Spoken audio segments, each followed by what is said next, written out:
Hello दोस्तों, आप सभी का फिर से स्वागत है मेरे नए ब्लॉग में। और ये मेरा सेकंड पार्ट है मैत्री बाग के जू का। जो मैंने पहले बनाया था वो बहुत लंबा हो रहा था, इसलिए मैंने इसको दो पार्ट में डिवाइड किया।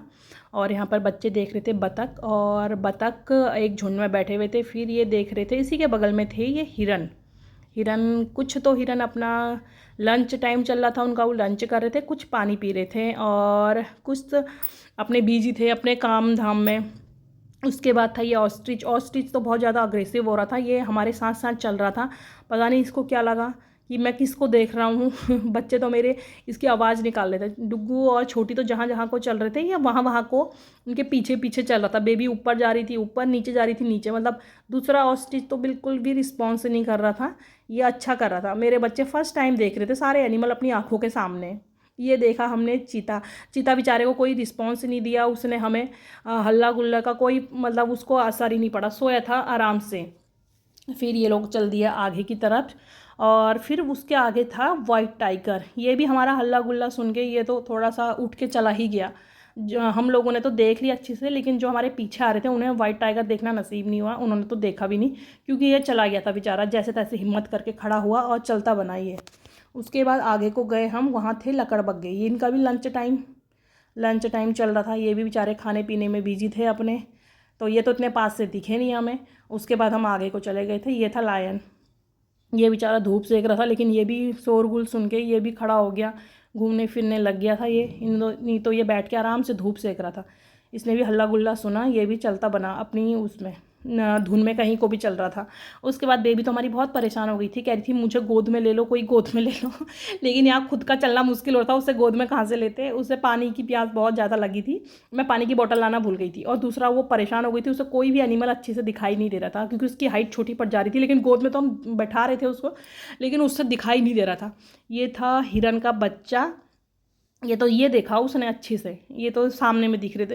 कुछ बड़े बड़े एनिमल तो वो सामने में देख रही थी, जैसे ये नील गाय थी, ये भी देखा। कुछ कुछ उसको साथ मतलब अच्छे से दिखाई नहीं दिए सामने में, तो परेशान हो रही थी। नील गाय तो अच्छी से देखी, मैंने भी फर्स्ट टाइम ही देखी है नील गाय, सुना तो बहुत था। उसके बाद बेबी और सुरेंद्र जी लोग थक गए थे। ये लोग थोड़ा बैठ के आराम कर रहे थे, तो डुग्गू ने कहा मैं सूट करूँगा, लेकिन वो उससे जितना भी हुआ उसने किया। मेरे भी पैर में छाले लग गए थे, मैंने अपनी जो चप्पलें थी शूज़ से मैंने वो पीछे से खोल दिए थे। मेरे पैर में भी छल लग गए थे चलते चलते, लेकिन काफ़ी चलना है यहाँ, काफ़ी चलना है। अच्छा हुआ स्वेटर वगैरह पहन के नहीं लाई। छोटी तो जैकेट पहन के लाई थी, उसने जैकेट खुलवा दी थी मुझसे, बहुत काफ़ी गर्म होने लग गया था। डुग्गू भी बोल रहा था स्वेटर खोलने के लिए, मैंने उसकी नहीं खोली। ये थे एलिगेटर, पता नहीं क्रोकोडाइल थे जिन्हें क्या एलिगेटर था, ये तो मुझे पता नहीं है। फिर यहाँ पे छोटी को अच्छे से दिखाया गोद में बैठा के, तब थोड़ा वो शांत हुई। उसको दिखा कुछ कुछ एनिमल तो अच्छा से अच्छी से दिखा उसे। डुग्गू तो मेन भालू के लिए आया था, लेकिन भालू दिखा नहीं उसको।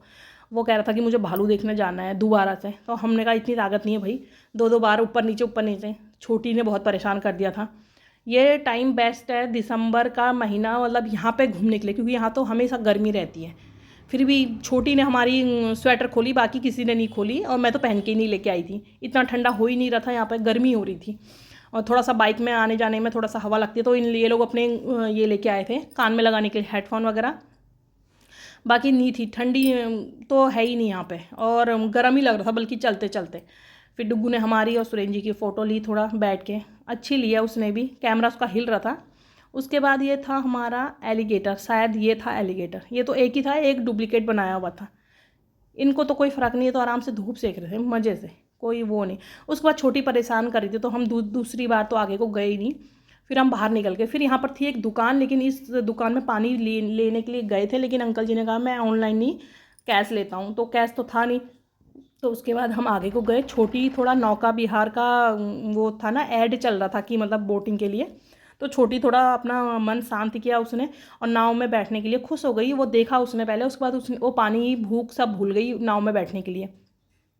फिर डुगू ने कहा हम बोटिंग करेंगे, मेरा तो मन नहीं था, लेकिन इन्होंने कहा हम तो बोटिंग करेंगे। तो फिर सुरेंद्र जी ने कहा चलो चलते हैं। सुरेंद्र जी को बहुत शौक है ये बोट वगैरह में बैठने का, लेकिन मुझे तो बिल्कुल नहीं है, और मेरे बच्चों को भी, दोनों को।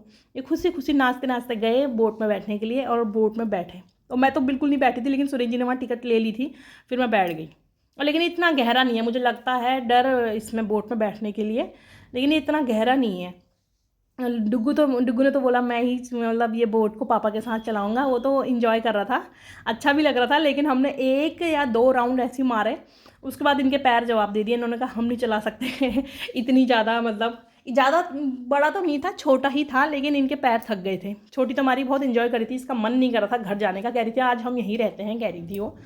लेकिन इसमें ऐसा नहीं था कि आपको कुछ समय के लिए ही बोट में बैठना है। वो कह रही थी कि आपको जितना मर्जी उतना चला लो, लेकिन पैरों का हिसाब था ना यहाँ पर, पैर साथ नहीं दे रहे थे, थक गए थे पैर।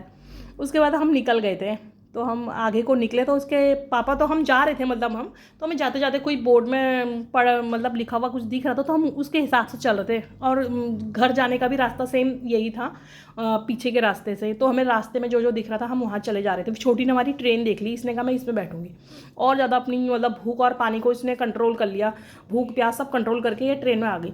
लेकिन ये ट्रेन का ऐसा सिस्टम था, इसमें कम से कम आपको 10 जन चाहिए तब जाके ये ट्रेन चलती, मतलब 2-4 जने के लिए नहीं चलेगी ट्रेन। उसने हमें टिकट वाले ने बोल दिया था।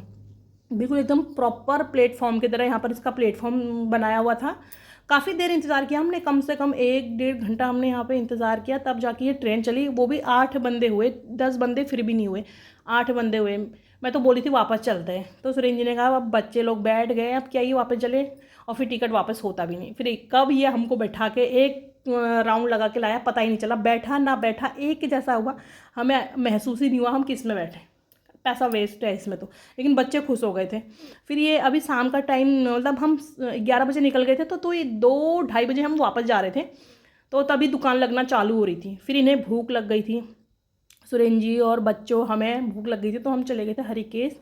ये है बिल्कुल प्योर वेज रेस्टोरेंट, तो सुरेंद्र जी को यहीं का खाना बहुत अच्छा लगता है, तो हम यहाँ चले गए थे। तो डुगू ने कहा मैं नूडल लूँगा, बेबी ने कहा मैं स्प्रिंग रोल लूँगी, लेकिन स्प्रिंग रोल इतने स्पाइसी थे, बेबी ने खाया ही नहीं। हमने तो प्रॉपर खाना खाया। फिर इन लोगों ने यहाँ पर थोड़ी देर शांति से अपना खाना पीना खाया, थोड़ा शांत हुई इनकी भूख, उसके बाद हम घर को गए। आप लोग बताना आपको मेरा ये ब्लॉग कैसा लगा। तब तक के लिए बाय।